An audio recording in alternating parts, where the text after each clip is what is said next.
El hidrógeno y el oxígeno se encuentran en las nubes, el nitrógeno en el aire, el calcio en las rocas y en el agua del río que las baña, el magnesio en la clorofila de una hoja, el carbono en los tejidos de un crustáceo y el cobre en su sangre. En la herrumbre de un clavo hay un compuesto simple de hierro y oxígeno, y por encima de 1 millón de compuestos en la química de un saltamontes. Los elementos y sustancias que forman son los materiales que componen nuestro mundo.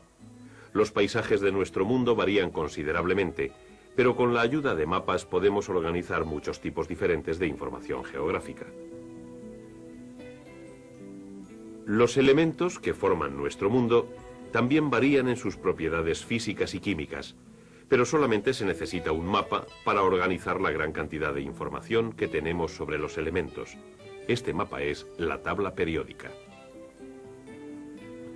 La tabla periódica, al igual que un mapa, puede ayudar de muchas formas a organizar nuestro conocimiento de un mundo diverso. El mundo diverso es la química. ¿Cómo organiza un mapa la información sobre un área? Una forma es clasificando diferencias en las regiones.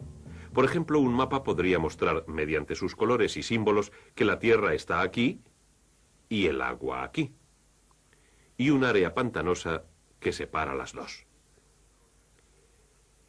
Esta es una organización muy amplia de la información.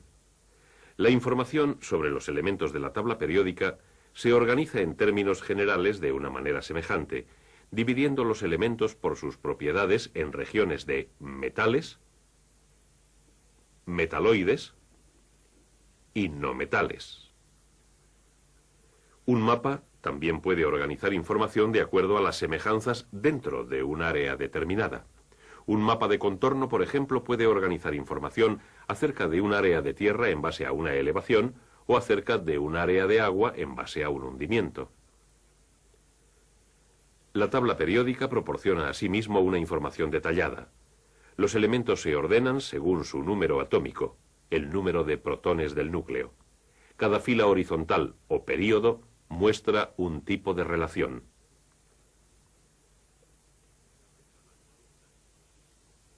Cada columna o grupo muestra otro. Las detalladas relaciones que muestra la tabla periódica la han convertido probablemente en el instrumento organizativo más importante de la química. Veamos qué tipo de información podemos obtener y, lo más importante, por qué funciona. En la sección de metales de la tabla, el litio es el elemento número 3. Puesto que es un metal, suponemos que será un buen conductor de la electricidad, y efectivamente lo es. El berilio también es un metal, pero de la parte derecha de la tabla. El berilio también conduce la electricidad, pero no como el litio. Y el boro, a la derecha del berilio, es un conductor pobre. Así, estos tres elementos, en este orden, muestran una tendencia descendente de la conductividad. Si los sometemos a una prueba de una determinada reacción química, descubriríamos un tipo diferente de tendencia. Por ejemplo, supongamos que les hacemos reaccionar con una solución de ácido clorhídrico. El litio reacciona enérgicamente. Cuando ha reaccionado todo el ácido clorhídrico y dejamos que se evapore el líquido, el sólido que permanece es el cloruro de litio, LiCl. Hay un átomo de cloro por cada átomo de litio. Comparemos estas propiedades con las del berilio. Reacciona más lentamente que el ácido clorhídrico. Forma el cloruro de berilio, BeCl2, 2 átomos de cloro por cada átomo de berilio. El boro reacciona muy lentamente y forma el BCl3, un átomo de boro por cada 3 de cloro. También aquí hemos encontrado una tendencia descendente en la proporción de reacción y una tendencia ascendente en su capacidad para enlazarse con el cloro. A lo largo de toda la tabla se repiten similares tendencias ascendentes y descendentes en muchas propiedades de los elementos. Por ejemplo, cojamos el punto de fusión Y comencemos esta vez con el elemento número 1, el hidrógeno. El punto de fusión del hidrógeno es bajo, pero el del helio es todavía menor. Desde el litio hasta el carbono, el punto de fusión se eleva. Entonces desciende repentinamente y alcanza un punto bajo en el neón. En el sodio comienza a elevarse de nuevo hasta el silicio y entonces desciende hasta el argón y comienza a elevarse de nuevo hasta el potasio. Ahora vemos claramente que hay algo más que una simple tendencia ascendente o descendente. Existe una periodicidad. Y si ponemos en un gráfico los puntos de fusión de todos los elementos en orden, período por período, entonces aparece la repetición o la naturaleza periódica de este modelo. Cada repetición o período finaliza con uno de los gases nobles. Estos se encuentran en los puntos más bajos del gráfico. Y observemos que un gas noble finaliza cada período de la tabla periódica. Y el litio y los otros metales que se encuentran en la columna por debajo comienzan cada período de la tabla. En el gráfico, cada aumento periódico del punto de fusión comienza con uno de los metales de la columna del litio. Este mismo tipo de periodicidad se muestra en los gráficos de otras propiedades de los elementos cuando estos se ordenan de la misma manera que en la tabla periódica. Densidad, masa por unidad de volumen. Potencial de ionización, la energía necesaria para arrancar el electrón de la capa más externa de un átomo. Pero no únicamente los potenciales de ionización del helio, neón, argón y los demás gases nobles tienen las mismas posiciones relativas en el gráfico como las tienen en la tabla periódica, pero sí las guardan los otros elementos que están entre ellos, desde el flúor o cloro hasta el litio, sodio y potasio. Y de hecho, si simplemente extendiéramos los elementos desde el helio hasta el potasio por orden de número atómico en una tira de papel y lo enrolláramos alrededor de un cilindro, de forma que los gases nobles cayeran en la misma columna vertical, obtendríamos la misma correlación que vimos en el gráfico. Pero estos grupos de elementos comparten muchas más semejanzas que el relativo potencial de ionización. Observemos el litio, sodio y potasio. Todos son metales blandos, de baja densidad y bajos puntos de fusión y ebullición. Todos son elementos químicos extremadamente reactivos, incluso reaccionan violentamente con el agua. Ninguno de estos elementos se encuentra en la naturaleza en estado puro. El flúor y el cloro, ambos gases a temperatura ambiente, son no metales altamente reactivos. El flúor, al igual que el cloro, nunca se encuentra libre en la naturaleza, solamente en compuestos. Y por supuesto el helio, el neón y el argón son gases altamente no reactivos y siempre se encuentran en la naturaleza en estado puro. Por supuesto, a lo que nos conduce esta disposición espiral cortando la tira después del helio, neón y argón es a la tabla periódica en la cual la mayoría de los elementos que caen en las mismas columnas verticales son tan semejantes que se les considera como familias. Los metales alcaloides, los halógenos y los gases nobles. El hidrógeno es un problema. Al ser el elemento número 1, generalmente se coloca aquí. Pero las propiedades del hidrógeno son solamente semejantes en parte a las de los metales alcaloides. También se computa como los halógenos. Al hidrógeno generalmente se le considera como relacionado con ambos grupos o familias, y a menudo se le encuentra en ambos lugares de la tabla. Y así, de esta forma, tenemos la tabla periódica moderna, basada en lo que se considera como probablemente el trabajo individual que más influencia ha tenido en la historia de la química. El elemento número 101 fabricado por el hombre, Mendelevio, en honor al químico ruso Dmitri Mendeleev, quien en 1869, en base al trabajo de muchos de sus antecesores, estableció el comienzo de nuestro esquema moderno de todos los elementos conocidos basados en sus propiedades periódicas. Nadie lo había hecho anteriormente, y nadie sabía cómo funcionaría la tabla hasta que los científicos desarrollaron un modelo nuevo de átomo que reveló una variación periódica en esta materia todavía más fundamental. Comenzamos con el núcleo de un átomo. Pero tengamos en cuenta mientras observamos el átomo que no hay manera de mostrar los tamaños relativos correctamente. Si el núcleo tuviera el tamaño de un guisante, alrededor de 1 centímetro de diámetro, y estuviera en el medio de un campo de fútbol, los límites externos del átomo pasarían los postes de las porterías. El diámetro de un átomo estándar es realmente alrededor de 10.000 veces mayor que el diámetro de su núcleo. Tengamos esto en cuenta a medida que empezamos con el núcleo de un átomo y visualizamos nuestro modelo con tamaños de las diferentes partes sin guardar proporción unas con las otras. El número de protones del núcleo, el número atómico del elemento, está equilibrado por el mismo número de electrones que hay fuera del núcleo. Nosotros vemos estos electrones no como planetas en sus órbitas, sino en términos de regiones determinadas donde es más probable encontrar a los electrones. Estas se denominan de manera más precisa orbitales o niveles de energía. Para identificarlos, se numeran desde el núcleo hacia afuera.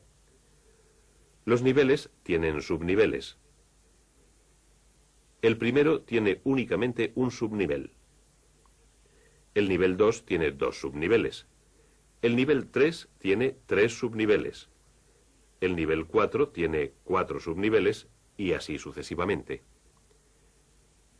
Cada nivel nuevo tiene un posible subnivel más. A los subniveles se les asignan nombres de letras. Al primer subnivel de cada nivel se le da la letra S, al siguiente P, al tercero D, al cuarto F. Los subniveles poseen diferentes capacidades para los electrones. Mostramos estas capacidades al contar los orbitales. Existe un orbital de forma esférica para cada subnivel S. Tiene capacidad para 2 electrones. 2 es el número máximo de electrones que puede admitir cualquier orbital. El orbital es simplemente una región donde existe la mayor posibilidad de encontrar los electrones. Existen 3 orbitales P de forma lobular. Cada uno puede admitir 2 electrones, y todos juntos, cuando están llenos, forman una región esférica de igual densidad.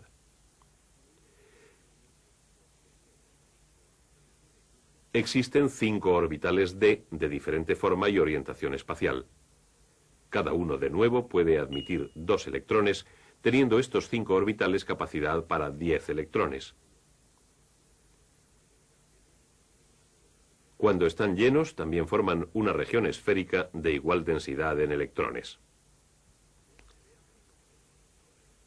Veamos lo que tenemos hasta ahora en nuestro modelo de átomo.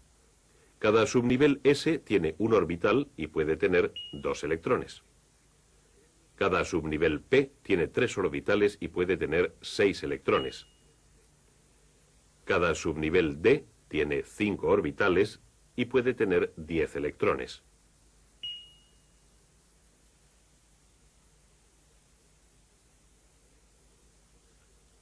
Así es como se disponen los 3 primeros niveles de energía. El cuarto nivel de energía también tiene un subnivel F de 7 orbitales con una capacidad total para 14 electrones. El número que tiene el nivel de energía es el mismo que tiene el subnivel. Y el número de orbitales de cada subnivel comienza con 1, aumenta de 2 en 2, 1, 3, 5, 7 y así sucesivamente, con posibilidad de tener 2 electrones en cada orbital. Veamos cómo explica este modelo el funcionamiento de la tabla periódica. Recordemos que los elementos de la tabla periódica están ordenados por su número atómico. Consideremos el hidrógeno. Puesto que el hidrógeno es el elemento número 1, su número atómico es también 1, lo que quiere decir que tiene un protón en su núcleo. Y esto significa que tiene un electrón para equilibrar la carga. Ahora, de acuerdo con nuestro modelo de átomo basado en los niveles de energía, los electrones empiezan llenando el nivel de energía más bajo disponible de un átomo. Y así, el hidrógeno, con solamente un electrón, lo tiene en el orbital sencillo del primer nivel. El helio es el elemento número 2, con 2 protones, y así, para equilibrar su carga, tiene un electrón más que el hidrógeno. Y existe espacio para ese segundo electrón en el orbital del primer nivel. Con el helio, ese nivel está lleno. Si hubiera más electrones, debieran colocarse en el siguiente nivel. Y ahora observemos la tabla periódica. Solamente hay 2 elementos en el primer periodo, llenándolo al igual que 2 electrones llenan el primer nivel de energía. El primer elemento del segundo período es el litio, el elemento número 3. Este tiene 2 electrones en el primer nivel y un electrón en el subnivel S del segundo nivel de energía. Ahora cada elemento de la secuencia de este segundo período tiene un protón más en el núcleo y por lo tanto un electrón más en los subniveles del segundo nivel de energía hasta el neón con 8. Y el segundo nivel de energía está lleno. Los electrones adicionales deben ir al tercer nivel de energía. Y de nuevo comienza un nuevo periodo en la tabla. Cada vez que un nuevo protón se añade al núcleo, se necesita otro electrón para equilibrar la carga. El sodio es el elemento número 11. 10 de sus 11 electrones se encuentran en los 2 primeros niveles, 2 en el primer nivel, 8 en el segundo. El electrón número 11 empieza a llenar el tercer nivel. Esto significa que el sodio tiene un electrón en su nivel más exterior, al igual que el litio, que está por encima de él, y como el hidrógeno por encima del litio. Ahora, cada elemento que sigue en secuencia al sodio tiene un electrón exterior más, cada uno en el tercer nivel. El magnesio tiene 2, al igual que el berilio. El aluminio tiene 3, como el boro, y así continúa a lo largo del período. Los orbitales del subnivel D son los próximos, pero los electrones siempre llenan el subnivel disponible de más baja energía y este subnivel D del tercer nivel no es el de menor energía. De esta forma, el próximo electrón de un átomo va al subnivel S del cuarto nivel. Y comienza un nuevo periodo en la tabla, el cuarto, con el potasio, que tiene 19 protones. Y a medida que se añaden más protones, se añaden electrones adicionales para equilibrar la carga. El potasio tiene un electrón en el subnivel S del cuarto nivel, el calcio tiene 2, 1 y 2 electrones más externos, al igual que en el par de elementos por encima de ellos. Y ahora que el subnivel S del cuarto nivel está lleno con el calcio, empieza a llenarse el subnivel D del tercer nivel. Con sus 5 orbitales tiene una capacidad para 10 electrones. Y los siguientes 10 elementos de la tabla periódica son el resultado del llenado de este subnivel, un electrón cada vez. Y así pueden llenarse los orbitales P del cuarto nivel. Y a medida que se le añade un electrón se forman los siguientes 6 elementos de la tabla, cada uno de ellos con la misma configuración electrónica externa que los 6 elementos que se encuentran por encima de ellos en el período. Hasta ahora hemos recorrido alrededor de un tercio de los elementos de la tabla periódica. Recordemos que Mendeleev ordenó la tabla de forma que los elementos con propiedades químicas semejantes se encontraran en las mismas columnas verticales. Y de acuerdo con nuestro modelo, los elementos que se encuentran en la misma columna vertical tienen el mismo número de electrones en sus niveles de energía más exteriores. Estos electrones determinan principalmente la actividad química. Puesto que la disposición de estos electrones se repite periódicamente, las propiedades a que estos dan lugar también se repiten en los mismos períodos. Lo que hemos demostrado para los primeros 4 períodos de la tabla se mantiene para los 7 en total. Los elementos que tienen el mismo número de electrones externos se encuentran en las mismas columnas verticales y todos tienen propiedades semejantes. Así, el modelo de átomo explica no solamente por qué existen determinadas familias de elementos, sino también por qué se observan ciertas tendencias en la tabla. ¿Por qué, por ejemplo, los elementos son cada vez menos metálicos a lo largo de cualquier período? Porque las propiedades metálicas dependen del número de electrones de la capa externa. El sodio en la primera columna tiene 1. A medida que aumenta el número de electrones externos a lo largo del período, disminuyen las propiedades metálicas. Después del aluminio, el metaloide silicio, comienza el cambio a los no metales, fósforo, azufre y cloro, y finalmente, argón. Y entonces aparece un electrón en el siguiente nivel, y de nuevo tenemos un metal, potasio. La repetición periódica de las propiedades de los elementos, punto de fusión, densidad, potencial de ionización, todas las propiedades físicas y químicas, pueden explicarse mediante este modelo que demuestra la naturaleza periódica de la estructura del átomo. Y este modelo explica por qué funciona la tabla periódica de Mendeleev. Al igual que el mapa de una compleja región, resume y organiza una enorme cantidad de información. Y también, como un mapa, ofrece una especie de guía en las áreas desconocidas. Mendeleev fue el primero que la utilizó de esta manera. Mientras trabajaba en su tabla, observó que había un espacio vacío debajo del silicio. Confiando en el parecido de la tabla con un mapa, predijo que debía existir un elemento que rellenara ese espacio. Lo llamó ecasilicio. Mendeleev basó su tabla en las propiedades relacionadas de los elementos. De esta forma, revisó la tendencia en las propiedades de los elementos del grupo en el que se encontraba el silicio y calculó valores intermedios para las propiedades del ecasilicio. Predijo que la densidad del ecasilicio sería aproximadamente de 5,5 gramos por centímetro cúbico. Asimismo, pensó que formaría un compuesto con 4 átomos de cloro y que este compuesto herviría aproximadamente a 100 grados centígrados. Algunos años más tarde, se descubrió este elemento y se llamó oficialmente germanio. La densidad del germanio es de 5,6 gramos por centímetro cúbico. El germanio forma Cl4Ge y este compuesto hierve a 83 grados centígrados.